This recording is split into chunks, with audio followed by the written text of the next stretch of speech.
You talked about Professor Rajat Moona. We all know the acumen of Professor Rajat Moona, the director of Indian Institute of Technology, Bhilai.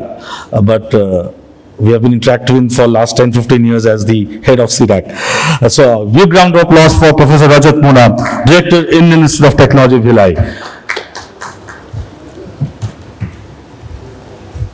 Thank you. Good afternoon to everybody here, all my fellow guests and people from media, people from education, people from government. I think today, let me first of all thank APAC News Network for inviting me here. And the topic that we have today is on education and skill conclave. I thought I will actually talk about some very philosophical issues here, even though our friends from government have talked about policy changes that have actually been their enabling factors for the education and skill. Our friends from industry have talked about what technological solutions that they have.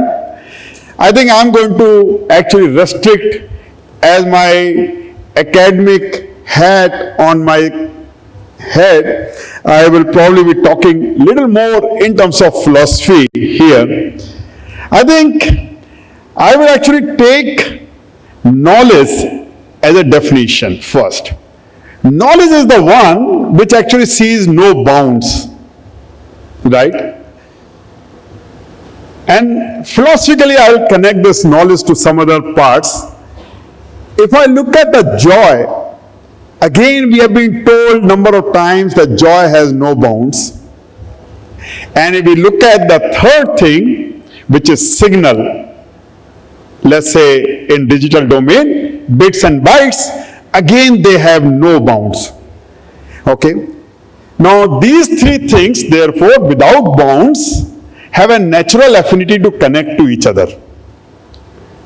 Every other thing that we talk of, whether it's a governance, whether we talk of industry, whether we talk of schools, colleges, this, that, everything comes with a bound, either geographical bound or the country borders or whatever. And these are all artificial, man-made bounds, which in some way start becoming restrictive. NEP 2020, which has been launched, suddenly is a very interesting thing because it tries to break some of these bounds. Okay? Limited, but I think is a major revolutionary step to see how bounds can be broken. Interdisciplinary education, choices to people to actually fine-tune their own curriculum. And I think these kind of things are becoming boundless, and that's the need for our. COVID essentially put everybody under bound, and the education was the first one to came out of bound using another technology which was boundless, using internet. Lot of things have happened. The acceleration of technology in education was unprecedented in last 2 years.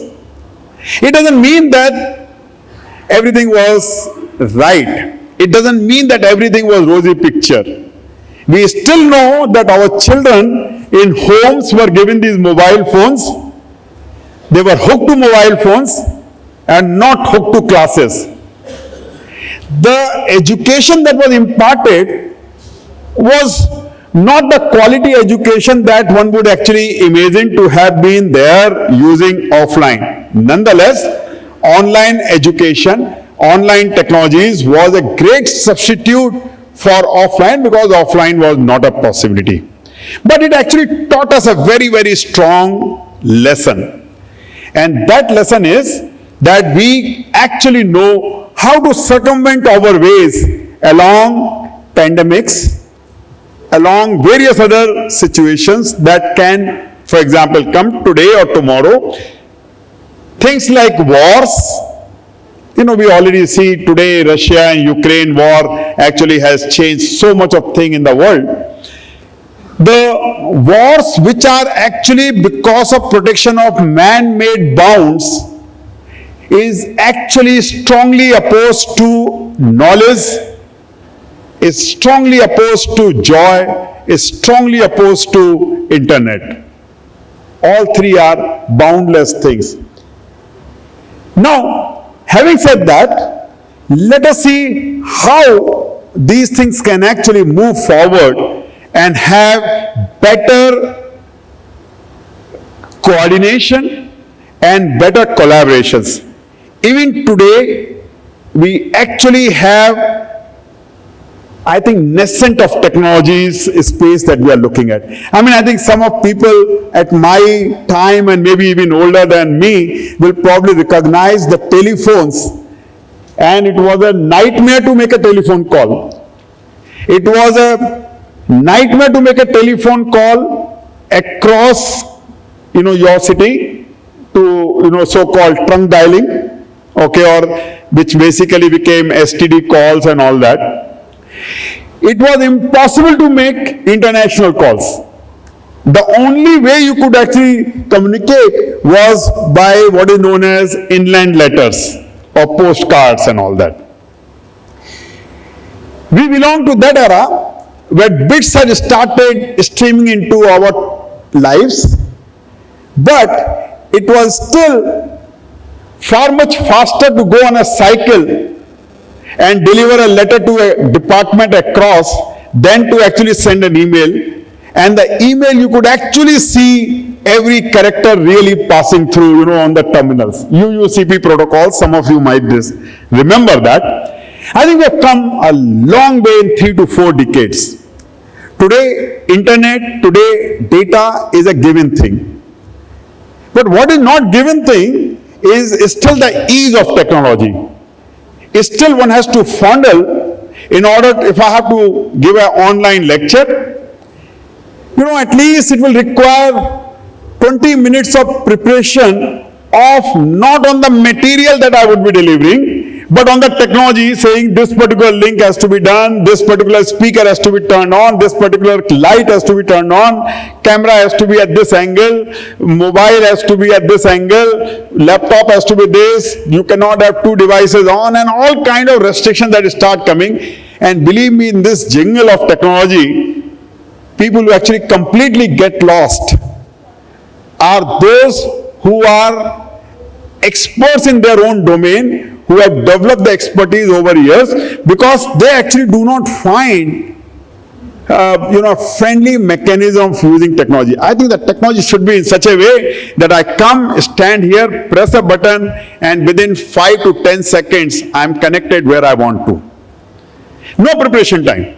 It should be like a telephone call today. When I want to make a telephone call, I go through my contact list, press a button, and I get connected.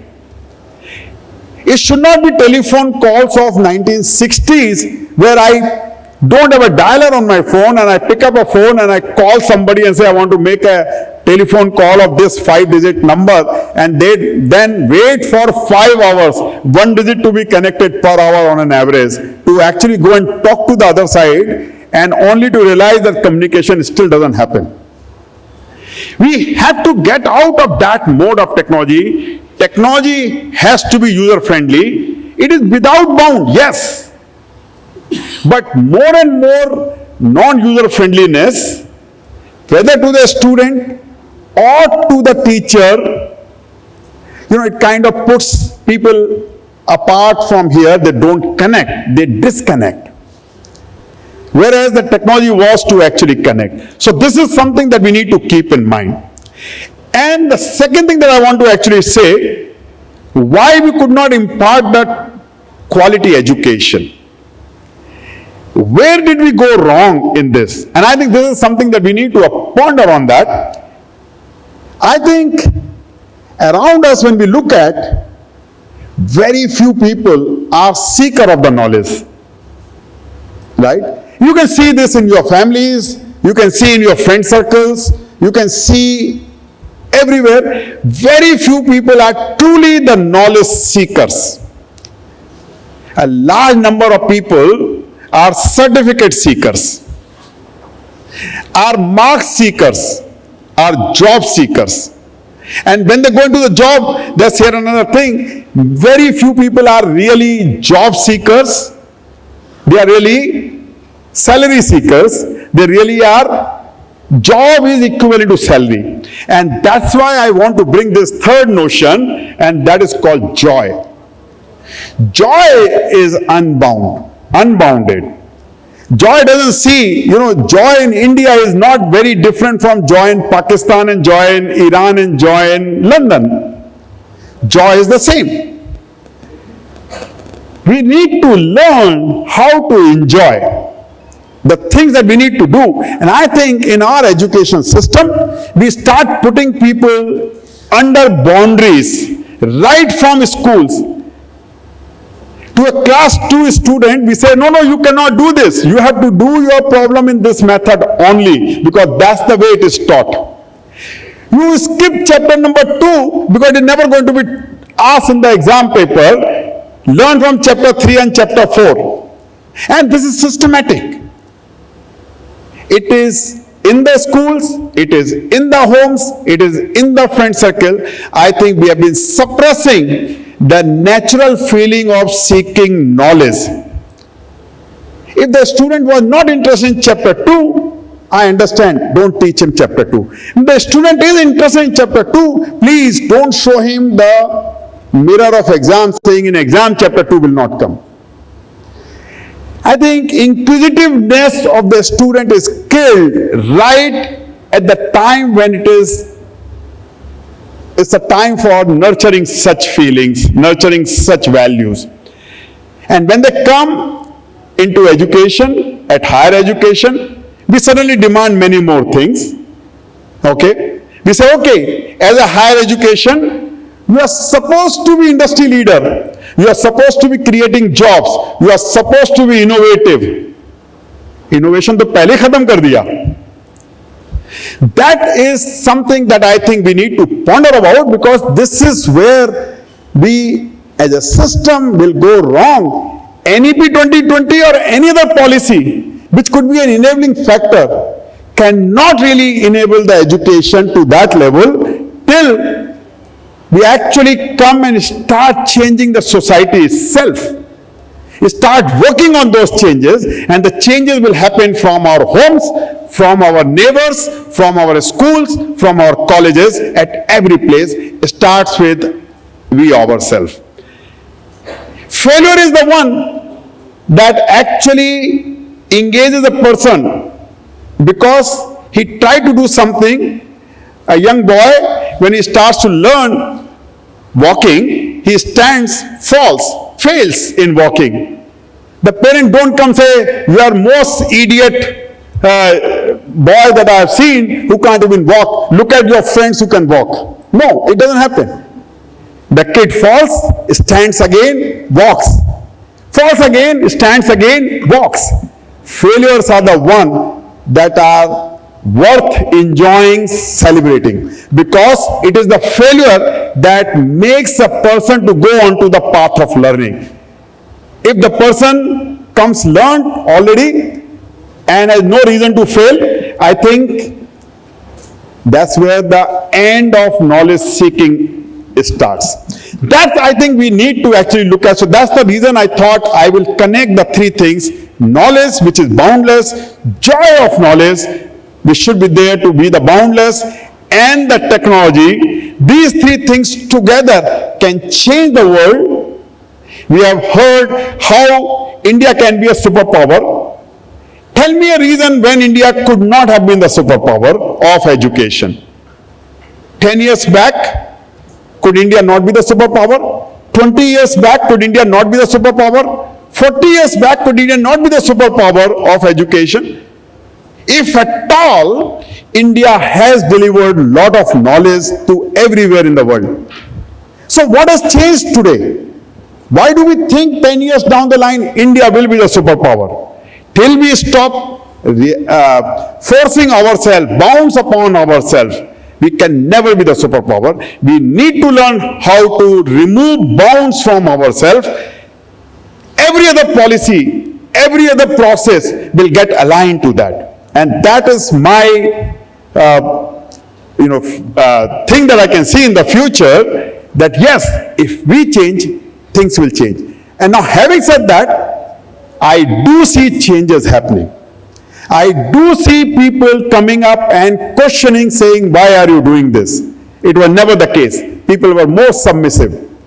So things are changing, and in my opinion, these are the reasons why India will likely to become a superpower of education around, but we have to change the way we think, right? And that's very important. So today, when we talk of NEP 2020, yes, I see a lot of enabling factors there. Lot of things to say bounds have been removed. Lot of things to say innovation must be encouraged. These are words. We need to put action into these words, and that is the one that will then propel us to be the superpower of education. And I once again stop here and wish this particular conclave to be a big success. If we can take this mantra and be the change agents of the future, it will be the worthwhile effort. Thank you very much.